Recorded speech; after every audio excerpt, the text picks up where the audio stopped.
A young mother faced blatant injustice on her flight, when a flight attendant's harsh treatment made her journey much harder than it needed to be. Victoria, convinced her authority justified coldness, targeted Mia with criticism, while passengers looked on in disbelief. But no one imagined that Mia's husband, quietly watching nearby, was the CEO of the airline, ready to make things right. See how a simple flight turned into a powerful lesson in respect and justice as fate delivered a dramatic and satisfying ending. The morning at Atlanta International Airport began with the usual swirl of departure announcements and rolling suitcases, setting the stage for countless stories that would unfurl in the sky. Mia Brooks, her energy subdued but her purpose clear, carried her baby gently through the crowd. The child, only 6 months old, stirred softly in her arms, eyes fluttering against the unfamiliar brightness. For Mia, travel meant more than getting from one destination to another. It was an exercise in patience and fortitude, especially when she was on her own. She glanced down at her ticket, double-checking the seat assignment while balancing a diaper bag and a bottle. Daniel, her husband, had arranged everything, from car service to priority boarding, but business obligations kept him from traveling with them this time. Even so, Mia refused to allow herself to feel vulnerable. She wore resilience like armor, a trait shaped by years of navigating challenges with quiet dignity. As she stepped onto the plane, the chilly rush of recycled air and the bustle of settling passengers greeted her. She carefully tucked her bag into the overhead compartment, then eased into her seat by the window. The aisle filled rapidly, families whispering reassurances to anxious children, couples bickering softly over seat selections, business travelers tapping on tablets and reviewing schedules. A few rows ahead, Victoria Hayes worked briskly, her navy uniform crisp and her posture alert. She had been a flight attendant for 7 years and prided herself on efficiency. Yet the day pressed on her nerves. Flight delays, minor conflicts with crew, and the pressure to maintain order in a packed cabin all contributed to an undertone of impatience in her voice. As Victoria approached Mia's row, she noticed the diaper bag was not fully under the seat. Victoria's concern was legitimate. Safety procedures required clear spaces during takeoff. She leaned in, her tone businesslike. "Ma'am, I need you to put your bag completely under your seat." Mia nodded, adjusting the bag one-handed, while keeping the baby settled in her arms. The movement was awkward, and the bag shifted back into view. Victoria repeated her instructions, slightly louder. "If the bag's not secure, we'll have to move it to the overhead bin. Please cooperate." Passengers began to notice the exchange, curious but silent. Some looked at Mia sympathetically, recognizing the struggles of traveling with a small child. Others focused on their own concerns, eager to get airborne. For Mia, the interaction seared with discomfort. She never liked public attention, especially when the stakes felt so small. She knew Victoria was doing her job, but couldn't help feeling exposed, as if her every decision was being scrutinized. Victoria, meanwhile, felt pressure mounting with every delay. She believed she was keeping everyone safe, but failed to read the emotional fatigue on Mia's face. She checked her watch and sent a quick glance toward the cockpit, signaling readiness to the captain. Her only goal was to keep the flight on schedule. As the safety demonstration began, Mia held her baby tighter, willing herself to remain calm. The hum of engines spooled up, and the aircraft's interior fell into a brief hush. It was a fragile piece containing Mia's silent worries about turbulence, feedings, and the expectations others placed on her. Daniel Brooks, seated in business class at the front of the cabin, observed everything with a level gaze. Dressed immaculately for a day of meetings, he appeared just another executive lost in thought. He watched Mia's composure and the flight attendant's assertiveness, making mental notes.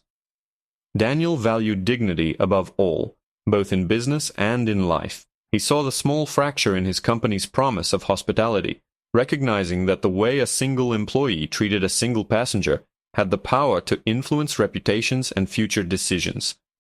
As the wheels left the runway, Atlanta faded into clouds. The first minutes of flight passed with the ordinary rituals of air travel. Children protested seatbelts, coffee orders percolated down the aisle, and Victoria's focus shifted to other tasks. Yet the uneasy moment hung in the air, unspoken but present. For Mia, the journey was far from over. The ripples from a seemingly minor cabin conflict would start a chain of events leading to consequences neither she nor Victoria could have imagined. Above the patchwork of distant city lights, the story circled quietly, waiting for its next chapter to begin.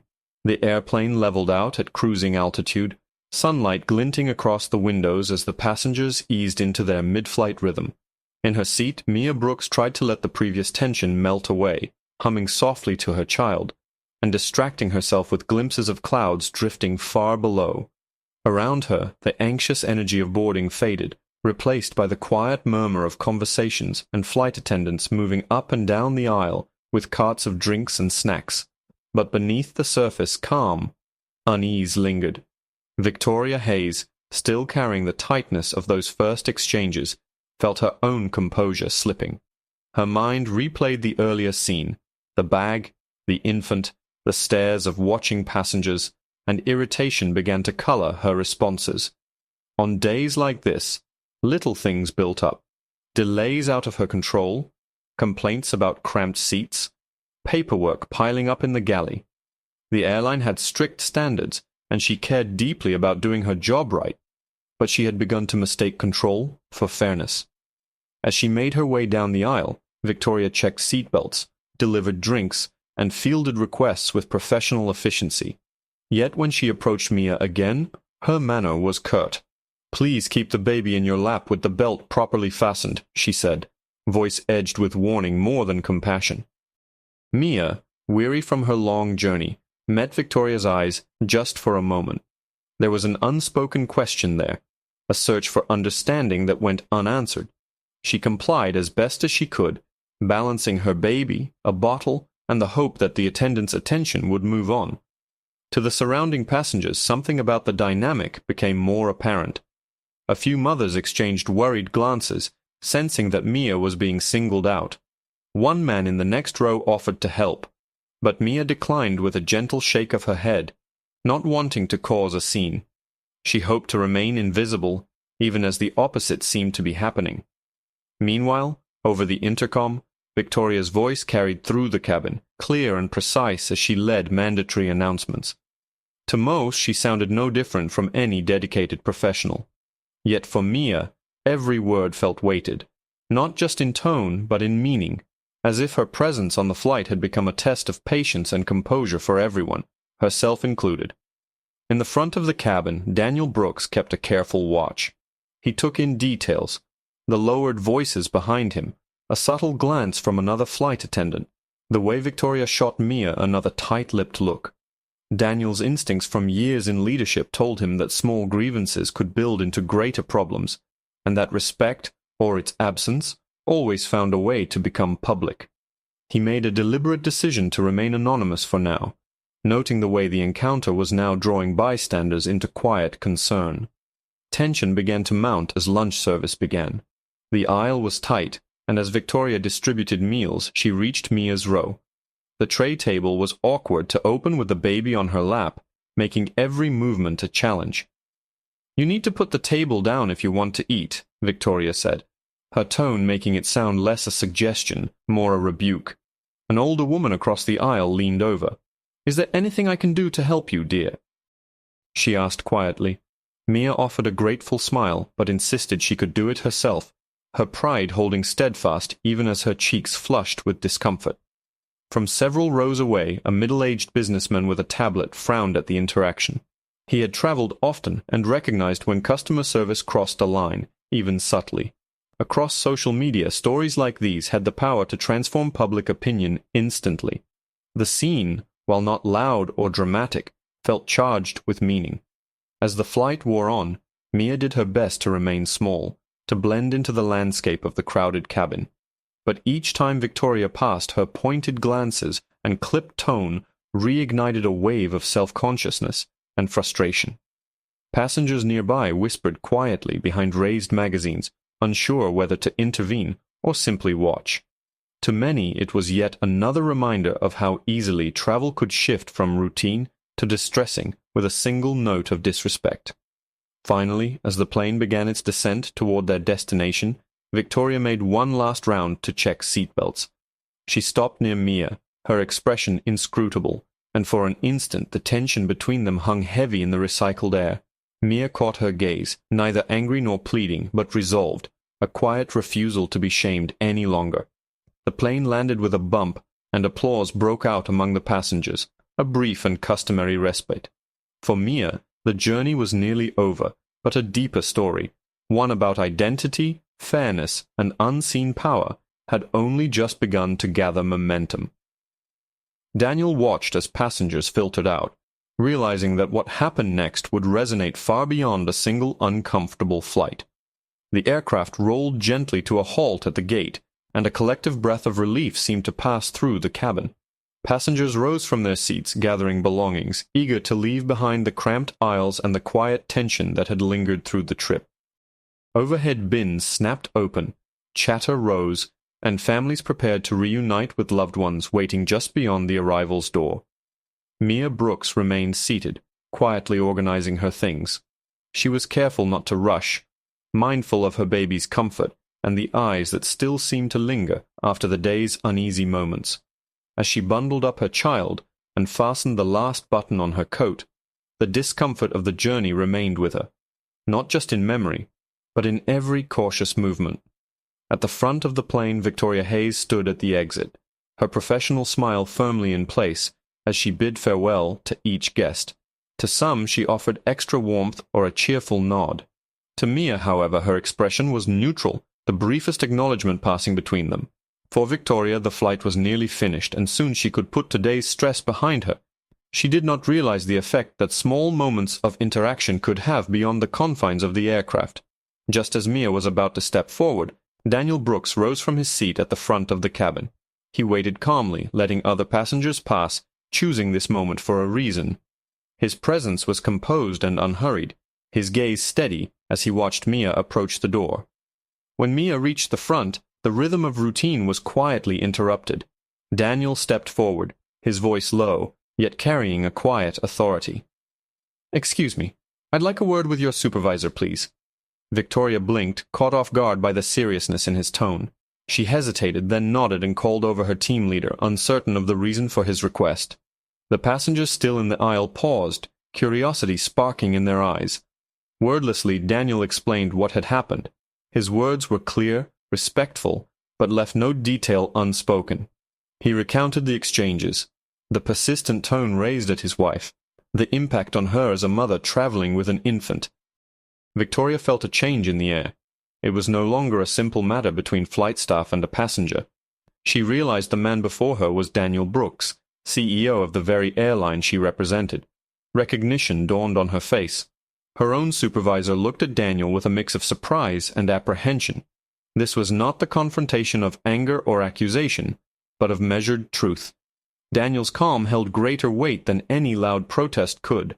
Passengers who lingered nearby picked up on the shift, sensing the gravity in his stance and the dignity in his words.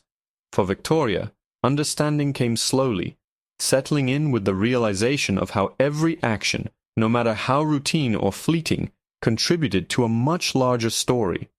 What had seemed a minor difficulty for her was revealed as something deeply meaningful for a mother seeking dignity, and for an airline striving to be known for respect. In that brief encounter at the plane's door, the balance of power shifted.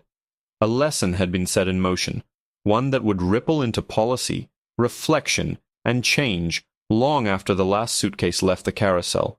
For Mia, it was not about revenge or humiliation, but the quiet certainty that her experience would matter beyond her own journey. For Daniel, it was a reminder that lasting justice is often measured, unwavering, and rooted in the details that others overlook. Days passed quietly after the flight, but the ripples set in motion above the clouds had begun to move through the spaces far beyond a single airplane's aisle. In boardrooms and staff break rooms, the story of Daniel and Mia Brooks, though names were sometimes left unspoken, wove its way into conversations among leadership teams and frontline employees alike. Mia settled at home, welcoming the familiarity of her own space. Yet the memory of the flight lingered. She found herself replaying not only the discomfort but also her own measured responses, drawing strength from her refusal to lose composure, She found solace in Dan's gentle support, even as he chose not to discuss the incident in public. For Mia, fairness was never about spectacle. It was about dignity, acknowledging pain, and quietly expecting better from those in positions of trust. Within the airline, Daniel's actions reverberated in ways subtle and direct. He began with a private conversation, requesting a comprehensive review of service standards and communication training. His leadership style had never been one of outbursts or dramatic reforms. Instead, he valued learning and evolution, believing deeply that enduring change began with honest reflection. The meeting Daniel led with the company's executive team was calm but purposeful. He recounted the incident with clarity, careful not to single out Victoria Hayes by name, but focusing on the themes of empathy, accountability, and the responsibility that comes with holding power over others' comfort, even in the most routine moments. Company-wide messages soon followed. All employees, from pilots to ground staff to in-flight crew, joined mandatory workshops emphasizing respect in customer interactions. Case studies, Mia's story gently anonymized, were presented as examples of how small lapses could grow into issues that touched on trust, brand reputation, and the very soul of a company. The organization's leadership didn't lecture or penalize. Instead, they invited participation. Flight attendants and other staff were encouraged to share their own stories, moments of fatigue, confusion, or even good intentions gone awry. The leadership recognized that policy alone could not shape culture. Only real dialogue, genuine reflection, and empathy could. At one staff forum, Victoria found the strength to speak up. She described her exhaustion that day, her desire to do what she thought best, and her regret at having failed to read the needs of a tired mother. Her colleagues listened, most having lived their own challenging days. Some offered words of solidarity. Others gentle reminders that humility and openness were strengths, not weaknesses. For the first time, Victoria understood that allowing herself to feel regret wasn't a sign of failure, but the first step toward lasting growth. Beyond corporate headquarters, change began to reach everyday operations. New guidelines were set for staff scheduling and mandatory rest periods so that no one would be forced to work tired to the point of losing compassion. On board, flight crews quietly checked in with one another, gently reminding each other how every passenger came with unseen backstories, hopes, and burdens. The customer experience became not a buzzword, but a guiding principle, each interaction an opportunity for trust and goodwill. Mia's experience became a quietly spoken touchstone during new employee training. Instructors shared the anonymized story, describing not only the mistakes made, but also the courage to address them and the importance of gentle resilience in the face of adversity. For many attendants, the lesson was clear. Every moment mattered, and the measure of a team's character was how it responded to small moments of tension and discomfort. At home, Dan watched the change unfold with quiet satisfaction. He never raised the incident for personal publicity or advantage. Instead, he watched as his example of dignity took root among colleagues, many of whom began to see their roles not just as jobs, but as opportunities to make each day kinder and fairer for those who crossed their path, even for a brief moment, even 30,000 feet in the air. Mia, for her part, continued traveling with her family, her confidence slightly restored. The next time she boarded a plane, she carried herself with the same dignity and patience, but now with a renewed sense of hope that even imperfect journeys could prompt new beginnings. Flight attendants greeted her with warmth, offering to help stow her bag or hold her baby just for a moment, and she accepted their kindness, knowing it was genuine. The incident faded from headlines and boardroom reports, but its lessons endured. In the memory of all who learned from it, the story became less about a moment of conflict and more about the courage to make change, about the calm insistence that respect is non-negotiable and that a single act of composure can quietly shift a culture for the better. In the end, the journey for Mia, Daniel, and Victoria became a testament to the quiet power of justice restored, not with noise or spectacle, but with empathy and the steadfast belief that dignity belongs to everyone, no matter how humble or fleeting the encounter. And as the sun rose over another busy morning at the airport, 100 new stories began. each one a little more thoughtful, a little more kind, and a little more awake to the unseen power of a simple, respectful word.